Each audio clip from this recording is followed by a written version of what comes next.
Vamos entrevistar a deputada Janaína Pascoal. E a gente já vai a São Paulo para cumprimentar a deputada Janaína Pascoal. Deputada Janaína Pascoal, boa tarde, seja bem-vinda ao Jornal Centro-Sul. Boa tarde, agradeço muito a honra do convite, desejo saúde a todos da equipe, os que nos acompanham.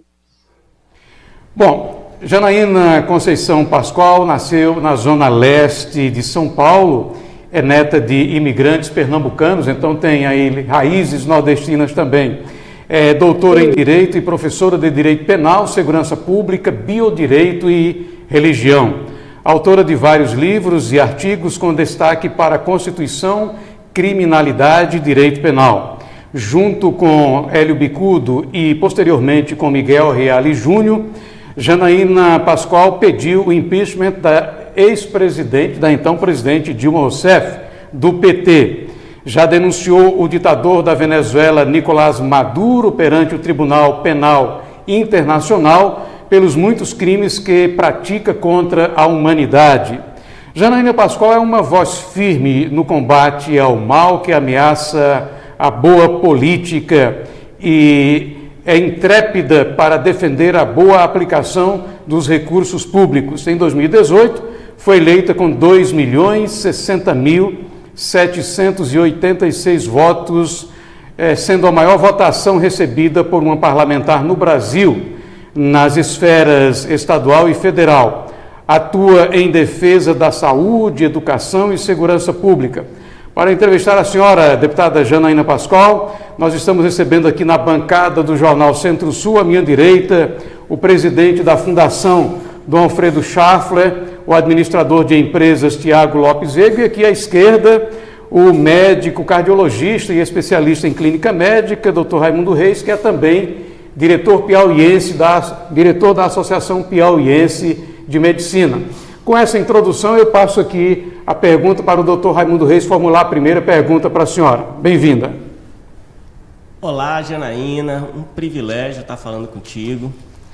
Da academia para a política, me fala aí, eu acho que é muito interessante esse contato e essa intimidade com o Nordeste, sabendo que hoje o Nordeste ele passa por situações muito críticas, principalmente nesse efeito da pandemia, né? A saúde pesou muito no bolso e também na economia do nordestino.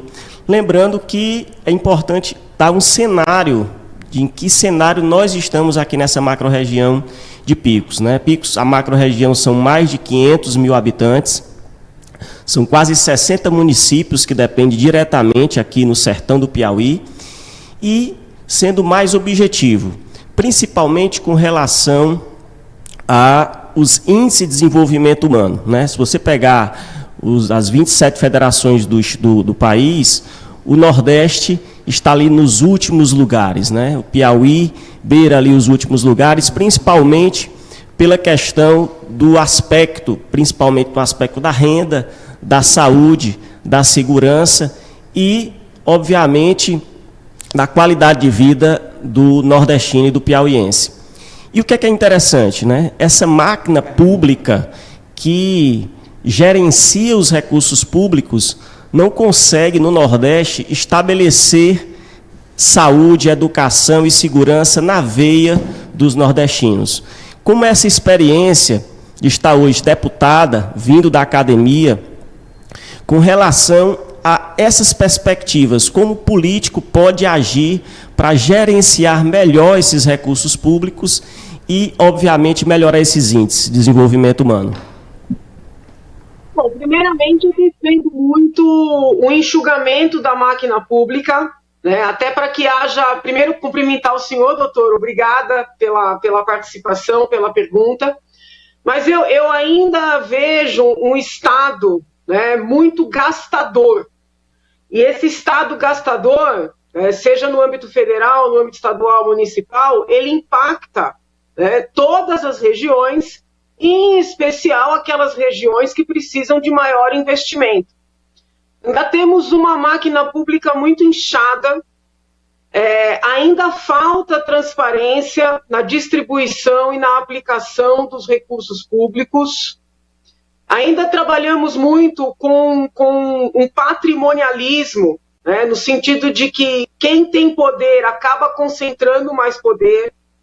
Então eu vejo que estamos, né, enfrentando, ou deveríamos enfrentar de maneira mais clara, uma estrutura mesmo de organização do poder. Veja o senhor que os partidos já abocanhavam, né, um valor muito significativo do dinheiro público e, infelizmente, recentemente conseguiram uma parcela ainda maior. Então, não, acredito que não haja, e há pesquisas acadêmicas mostrando que não há, nenhum outro país, seja pobre, seja rico, em que se gaste tanto com o sistema político eleitoral partidário como se gasta no Brasil. Então, para além dos gastos, né, com empresas públicas que já se mostraram obsoletas, que precisam ser extintas, que precisam ser vendidas, além do gasto com um número excessivo de políticos e funcionários públicos, sobretudo aqueles que ganham altos salários à revelia do que prevê a Constituição Federal, no Poder Judiciário, no Ministério Público, nas outras carreiras, né, altamente remuneradas, tem todo esse dinheiro, né, sendo direcionado para partidos que não são cobrados em termos de transparência na aplicação desses recursos. Então, nós precisamos tirar dinheiro bom, vamos dizer assim, né, dinheiro que vem diretamente do bolso do contribuinte, dessas estruturas arcaicas e pouco transparentes, para aplicar esse dinheiro, né, no saneamento básico, na infraestrutura, na profissionalização, sobretudo dos jovens, dos adolescentes, dos jovens adultos, para que possam trabalhar, gerar renda para si, para suas famílias, sem depender do Estado. Então tem a ver com uma mudança de mentalidade. Entendo que o ministro Paulo Guedes, ele tem essa mentalidade. O presidente entrou também com essa proposta, encontrou muitas dificuldades no meio do caminho, né? Na minha leitura, deveria ter sido um pouco mais firme nesses propósitos, mas eu não vejo muito uma outra trilha a pegar, sabe?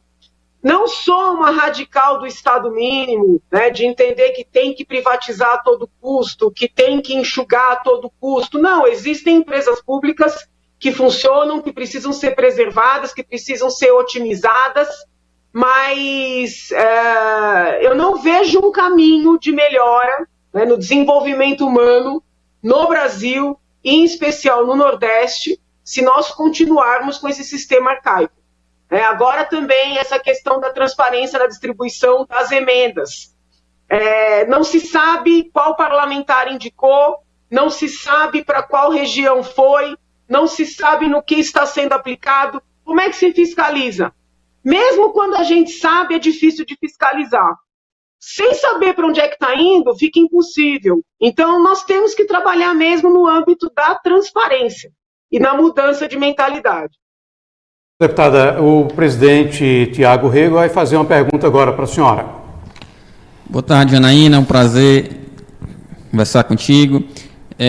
Janaína, nessa linha do que você estava falando há pouco, nós temos o parlamento mais caro do planeta. Nós temos o judiciário, o Brasil tem o judiciário mais caro do planeta. E isso reflete na vida das pessoas. Um exemplo, aqui no Piauí, a Assembleia Legislativa tem quase a mesma quantidade de funcionários da Polícia Militar do nosso estado, para dar segurança para 224 municípios. E não à toa, os índices de violência têm aumentado no meio do ano de 2019 para o ano de 2020, foram mais de 20% aqui no Piauí, e Teresina hoje, incrivelmente, figura entre as 50 cidades mais violentas do planeta. Nesse cenário, a senhora enxerga alguma possibilidade da classe política mudar esse padrão de gastos, incluindo também o padrão de gastos do judiciário?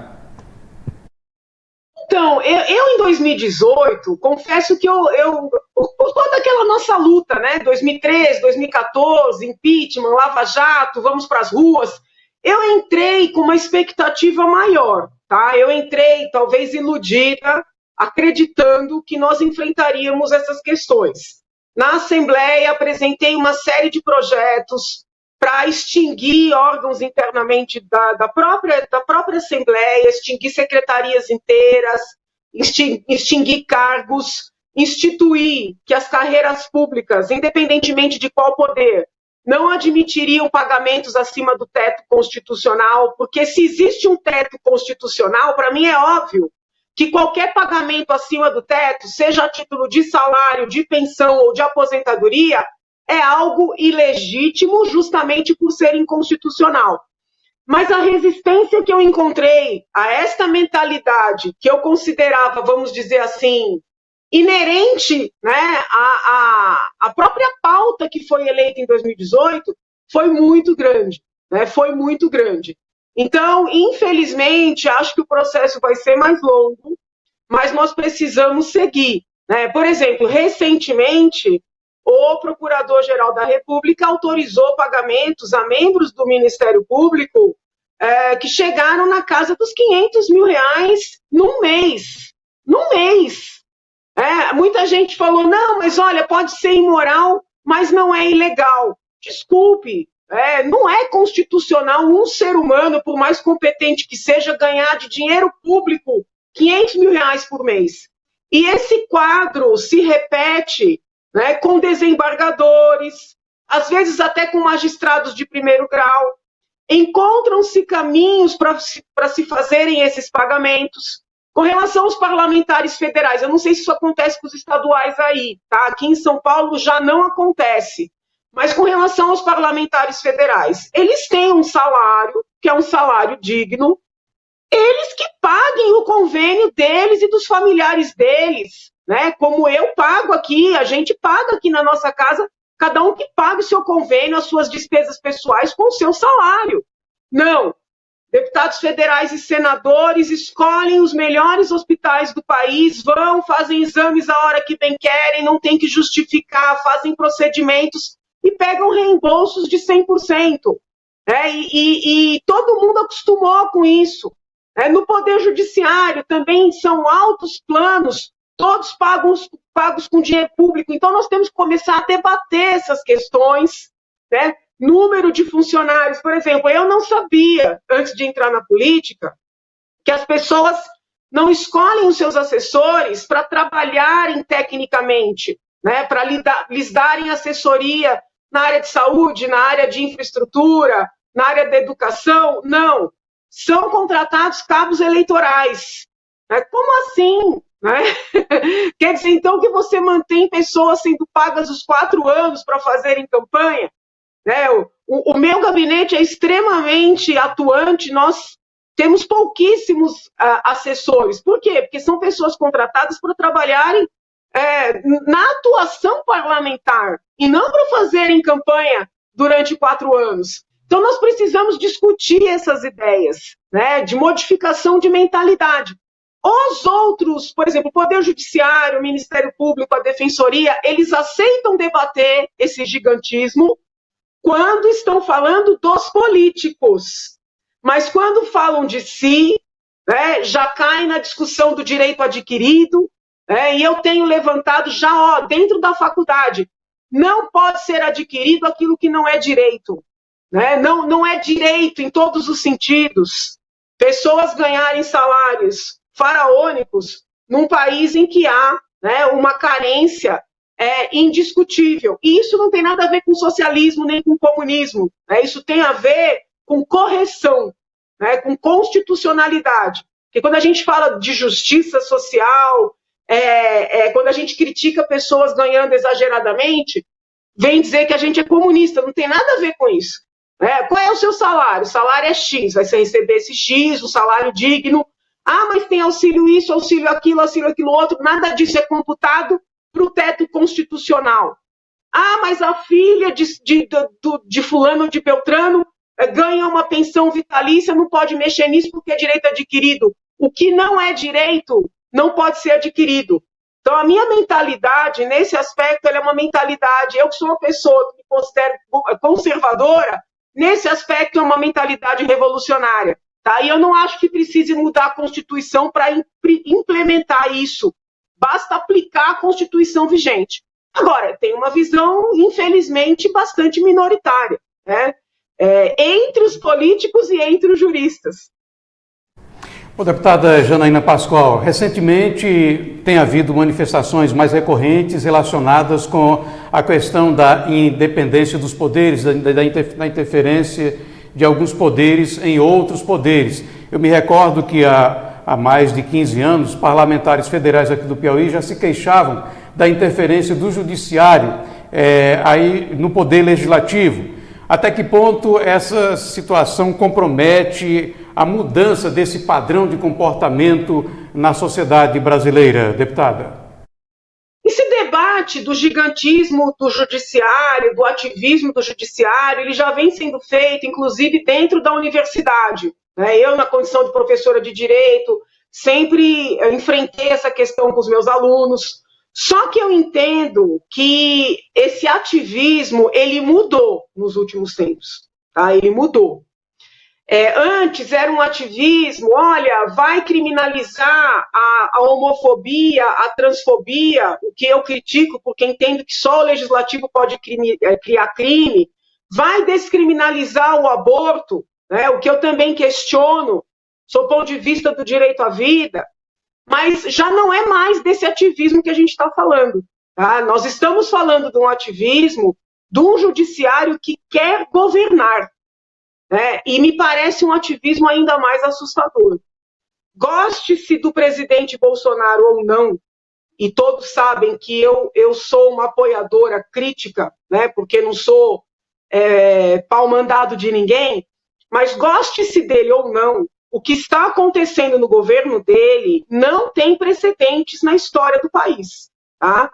Qualquer ministro que faça uma portaria, que baixe uma resolução, o próprio presidente faz uma medida provisória, ou envia um projeto, ou faz um pronunciamento, no dia seguinte, às vezes no mesmo dia, né, a rede, ou o PT, ou o PSOL, ou o PCdoB, PSB também, mas principalmente a rede, vai ao STF e no dia seguinte consegue uma liminar, suspendendo uma atuação do presidente da República, que foi eleito por mais de 50 milhões de brasileiros. E ninguém questiona. A imprensa não questiona, a academia não questiona, os formadores de opinião não questionam. Por que não questionam? Provavelmente porque não gostam do presidente. Só que tem que entender que hoje fazem isso com ele. O que garante que amanhã não farão com o outro?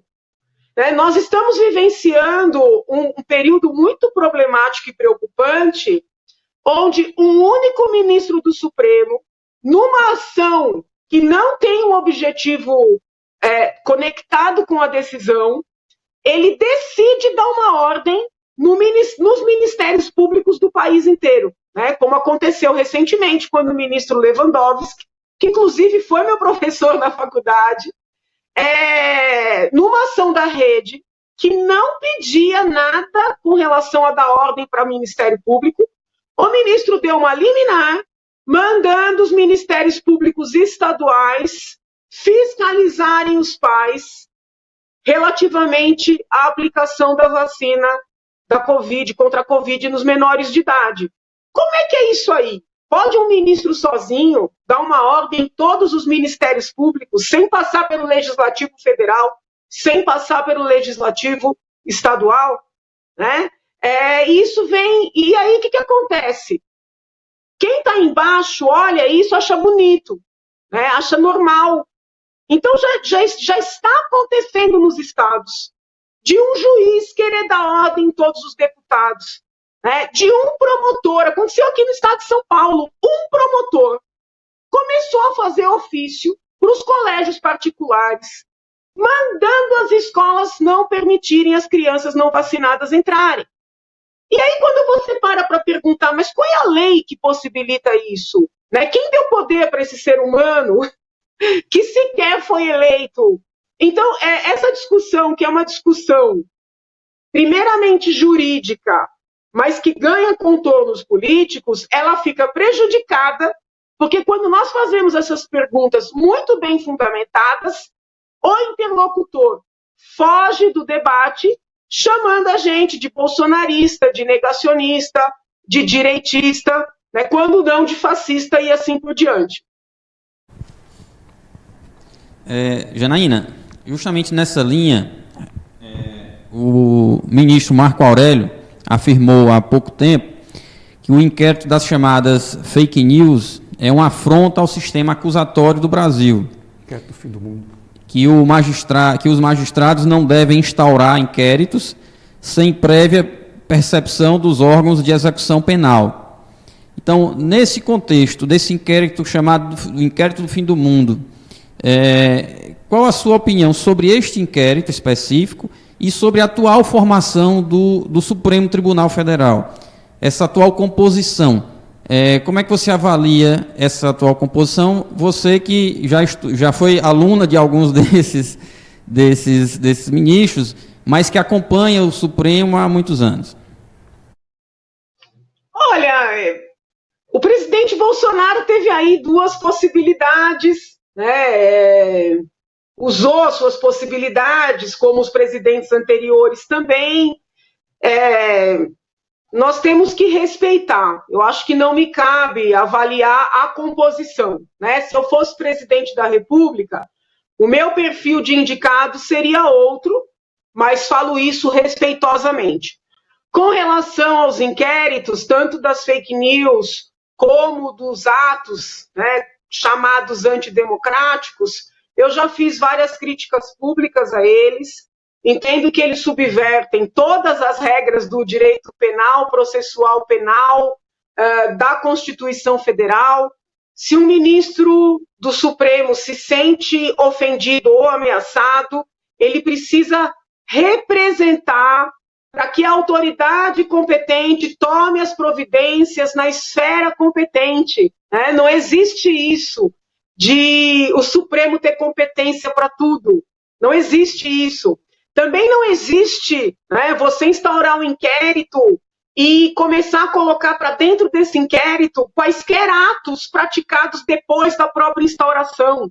Como não existe manter um inquérito em andamento quando o próprio Ministério Público pediu seu arquivamento, ou arquivar um inquérito e instaurar de novo de ofício. Então, a vida do professor de direito hoje está muito difícil, porque ele dá uma aula técnica, né? E aí o aluno levanta e diz, mas professora, olha, o Supremo fez tal coisa, o ministro tal fez tal coisa, e o professor, né, só resta ao professor dizer, olha, mas isso está errado, explicar, né, e torcer para que o aluno estude por si e chegue à conclusão de que realmente algo está acontecendo e que as autoridades constituídas precisam colocar a cabeça no lugar. Professora Janaína, o diagnóstico situacional ele já está feito. Um exemplo, na saúde, o Conselho Federal de Medicina já estabeleceu que o Nordeste, infelizmente, tem um dos menores índices de assistência tanto à gestante como ao recém-nascido. Quer dizer, poucas cidades do Nordeste têm maternidade. Se você cresce um pouquinho, 16, 17 anos, adolescente, a incidência de traumas, acidentes automobilísticos aumenta e você precisa de uma intervenção num serviço especializado como de neurocirurgia, a maior parte das cidades não tem esse serviço disponível. Se você envelhece um pouco, você vai lá para a seara das doenças cardiovasculares, né? Da hipertensão, da diabetes, o paciente tem maior risco de infarto, de AVC, e aí a grande maioria das cidades do país tratam infarto, principalmente no Nordeste, igual a gente tratava na década de 70. Quer dizer, nós não temos serviços com capacidade de resolução, com cateterismo, com angioplastia, com as cirurgias de alta complexidade.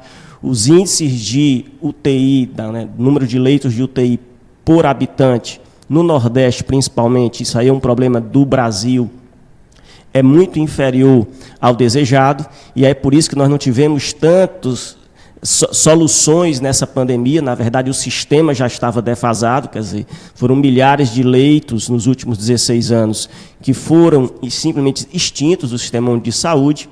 E aí eu quero a sua experiência lá na Assembleia. Esse diagnóstico também você deve ter lá em São Paulo, né? Por quê? Porque São Paulo, infelizmente, na pandemia, foi um dos estados que teve um dos piores resultados, principalmente em termos de mortalidade. Quer dizer, o estado mais rico do país, infelizmente, as pessoas morreram mais per capitamente, por exemplo, como no Nordeste. Algumas cidades do Nordeste, alguns estados do Nordeste tiveram melhor desempenho do que São Paulo.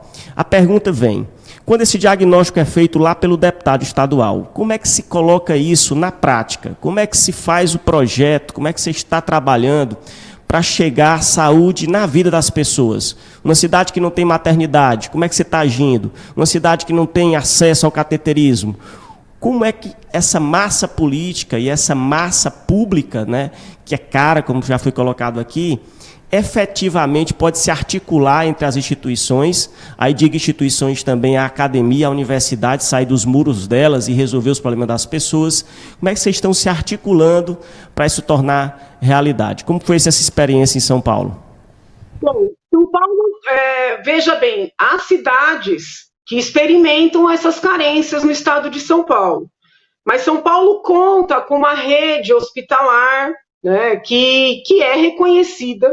Então, eu não acho que seja uma situação que possa ser equiparada a esta que o senhor trouxe e que eu conheço, porque conheço bem o Nordeste. Então, São Paulo, em termos de malha hospitalar, ele vive uma situação, vamos dizer assim, privilegiada, o que não significa que não haja carências, tá?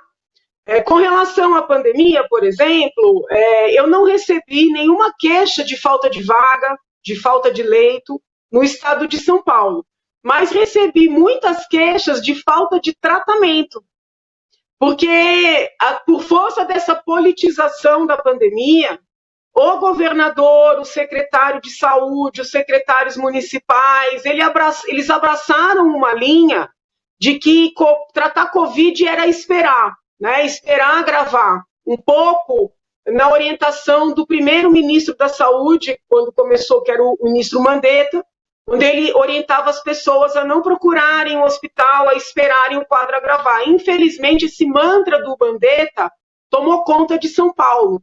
E mesmo com leitos sobrando, com muito recurso, com investimento, né, com equipamento, não faltou respirador em São Paulo, não faltou, mas muitas pessoas morreram. E eu não tenho como afirmar 100%, mas pela minha percepção, foi por falta de tratamento. Tá? E eu não estou falando de cloroquina, de ivermectina, desses remédios que são muito questionados. Eu estou falando, por exemplo, dos remédios que eu tomei quando estava com Covid, como antibiótico prescrito por médico, anticoagulante prescrito por médico, cortisona prescrita por médico, tá? Então, eu testemunhei pessoas com quadros graves de Covid, como eu tive, não recebendo medicamento nenhum. E aí, quando a gente levanta esse ponto, nós somos chamados de negacionistas, já colocaram meu nome como Janaína Cloroquina, e eu nunca falei para ninguém tomar cloroquina, eu mesma não recebi cloroquina dos médicos que me atenderam. Então, eu vejo aí que essa politização pode ter matado muita gente, tá? Então, esse é um ponto. Com relação às maternidades, essa é uma preocupação grande que eu tenho, porque no Brasil inteiro prevalece a mentalidade de que a mulher tem que fazer parto normal, mesmo quando a situação individual dela não mostra, né, uma predisposição para fazer esse parto normal. Eu levantei essa questão nos primórdios, isso aí começou na época do Serra, ministro da Saúde, para tentar atender o OMS, fez toda uma normativa para impor o parto normal.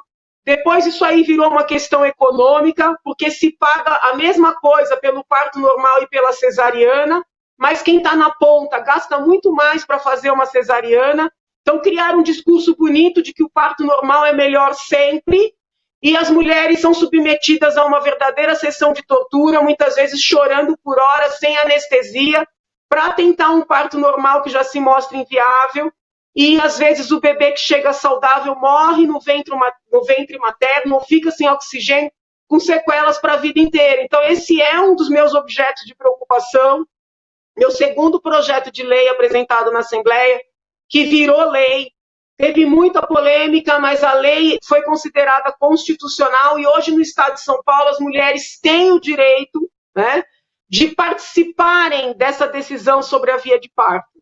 Infelizmente, por ideologia, por economia no mau sentido, ainda tem mulheres em São Paulo que não têm esse direito assim, concretizado na ponta, né? Mas eu quero muito que todas as mulheres do Brasil tenham essa garantia. Apresentei um projeto também na Assembleia para que toda criança no sistema público de saúde seja vista por pediatra. A criança que tem recursos, ela passa por pediatra. A criança do sistema público, ela é atendida por clínico geral ou por médico da família, sem nenhum demérito a esses profissionais, né? O pediatra, ele é formado para atender o público infantil. Se a criança que tem condições tem esse direito, a criança do SUS também tem que ter. Então, assim, os instrumentos que a gente tem são os projetos de lei, os ofícios, os requerimentos de informação, né? Participação em CPIs. Eu participei de uma CPI na seara da saúde. Entendo que foi a minha participação que fez com que os respiradores que nunca chegavam fossem entregues. Então, a gente tem que estudar muito o regimento, a legislação e utilizar todos os instrumentos para que a população tenha todos os seus direitos garantidos. É uma luta diária, constante, sem fim. Deputada Janaína Pascoal, a senhora é uma deputada eleita por São Paulo, a mais votada da história, como já dissemos aqui, mas a senhora tem uma abrangência nacional, vamos dizer assim. A senhora é conhecida em todo o país. Foi, inclusive, cotada para ser vice do atual presidente Jair Bolsonaro. Fala-se muito nessa questão do risco à democracia.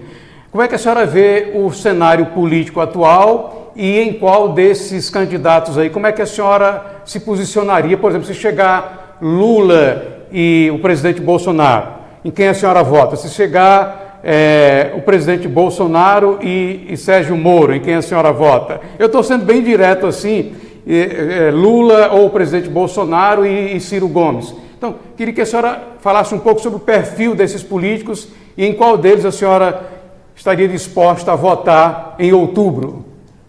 No PT eu não voto jamais, né? Esquerda eu não voto, com todo respeito ao eleitor, mas eu não voto em esquerda de jeito nenhum. Eu, no primeiro momento, fiquei aí um pouco encantada com a candidatura do Moro, mas tenho acompanhado as entrevistas, as postagens. Acho, assim, que é uma pessoa que merece todo o nosso respeito pelo trabalho que fez na Lava Jato. É uma pessoa que eu acredito de verdade que é uma pessoa correta, bem intencionada. Mas depois de observar o que ele pensa, o que ele propõe, eu acho que meu voto, com todas as críticas, em todas as divergências, vai para o Bolsonaro. Essa, inclusive, era uma pergunta que chegou aqui de uma cidade vizinha nossa aqui, do Francisco Pinheiro de Tainópolis, perguntando quem a Janaína Pascoal, a cidadã, a mãe, a esposa, quais candidatos ela jamais votaria? Você falou aqui na esquerda, mas algum candidato que a senhora jamais votaria, dos que já estão postos? Eu não vou votar nesses candidatos que estão aí, não votaria neles, não. Conversando agora com... Você está falando o nome das pessoas, né? Professora Janaína. Passamos uma situação muito complexa. Os profissionais da saúde foram vítimas, né, da Covid, como, numa forma geral, a maior parte da população não foi. Realmente... Naquela época, no começo da Covid, nós íamos realmente para o hospital com medo de não voltar para os nossos lares, né, para nossas famílias. E a pandemia está se resolvendo, né? A vacina tem o seu papel, o atendimento multidisciplinar também, né? Os cuidados, obviamente, esses cuidados tiveram esse impacto, mas aí falando da infraestrutura de saúde pública do país, que na verdade o próprio Conselho Federal de Medicina estabelece que essa mortalidade foi por essa falta de infraestrutura, da desarticulação da rede de saúde. Infelizmente, no país isso é uma frequente. E agora falando dos profissionais da área da saúde, né? A carreira médica, né? A Associação Médico Brasileira defende isso, os sindicatos defendem isso, o Conselho Federal de Medicina defende isso. Por que a carreira médica ela não acontece? Por que o juiz ele vai lá para o interior quando ele passa no concurso e o interior não vai o médico porque ele trabalha com emprego precário? Ele recebe 1 mês, recebe 2 e aí, infelizmente, ele recebe o cano, né? Então, algumas cidades do Nordeste e do Norte, muitas vezes não tem um número substancial ou efetivo de médicos ou de outros profissionais da área da saúde por causa dessa precariedade. Então, você vê isso a curto prazo e a médio prazo, a instituição da carreira médica e da carreira dos profissionais da saúde a nível federal? Eu vou responder essa e eu vou ter que me retirar. Até tinha falado peço desculpas até por causa do horário que eu estou olhando aqui. Eu, antes de participar da CPI que teve na Assembleia sobre a quarteirização da saúde, tá, que é a contratação das OS, eu tinha uma visão de defender a criação de uma carreira médica, uma carreira pública, à luz do que acontece no judiciário, tá? Inclusive, sindicalistas da área médica foram ouvidos, defenderam isso, e muitos colegas meus criticaram muito o fato de muitos profissionais da medicina, da área de saúde, trabalharem como PJs, né, como pessoas jurídicas, inclusive entenderam que isso aí teria que ser objeto de investigação, até mesmo criminal. Então, assim, eu tinha uma visão parecida com a do senhor, de que era necessário ter essa carreira. Só que depois de participar da CPI, ouvindo muitos médicos, eu confesso ao senhor que eu tenho dúvidas se a maior parte dos profissionais tem esse desejo. Tá? Eu acho assim, os sindicatos querem, os conselhos podem até querer, mas eu tenho sérias dúvidas se os profissionais, se tivessem a oportunidade de fazer aí um plebiscito ou um referendo, se eles votariam em peso nessa linha. Tá? Então, eu acho que é uma proposta digna de ser debatida, mas ela precisa ser muito bem avaliada, porque, pelo que eu ouvi na CPI, a maioria prefere ter liberdade, a maioria eles não querem ter patrões, não querem vamos dizer assim, se reportar a um único chefe, preferem ter as suas pequenas empresas, sua individualidade, fechar contratos. Tá? Então, eu acho que mudou um pouco, com todo respeito, essa mentalidade. Tá? Eu acredito que a discussão é nobre, é necessária, mas já não tem um posicionamento fechado, doutor. Agradecemos a participação aqui na entrevista da deputada Janaína Pascoal, agradecemos muito a colaboração e a generosidade de atender aqui a nossa produção do Jornal Centro-Sul, deputada. Quando vier ao Piauí, espero que venha a Picos, né? Porque a senhora é aqui tem raízes aqui no estado vizinho. Agradecer aqui ao presidente Tiago Rego, presidente da Fundação, agradecer da Fundação Dom Alfredo, agradecer também ao doutor Raimundo, que é diretor da Associação Piauiense de Medicinas e também diretor aqui da Fundação Dom Alfredo Schaffler. Colocar aí a câmera e o microfone à disposição para a senhora concluir, deputada. Eu quero ir. Faz mais ou menos uns 2 meses eu dei uma entrevista para Sergipe e eles disseram, a senhora tem que vir para Sergipe. Eu fui. Agora o senhor está dizendo, a senhora tem que vir para o Piauí. Eu vou, quero ir. Eu é que vou me enriquecer espiritualmente e emocionalmente com isso. Obrigada pelo amor, pelo carinho, muita saúde, estou sempre à disposição. Muito obrigado, deputada. Boa tarde. Bom, e agora nós vamos para o intervalo. Na sequência, retornaremos com mais informações. Vamos conhecer o pensamento dos picoenses acerca do novo decreto baixado aí pelo governador, impondo novas restrições sociais.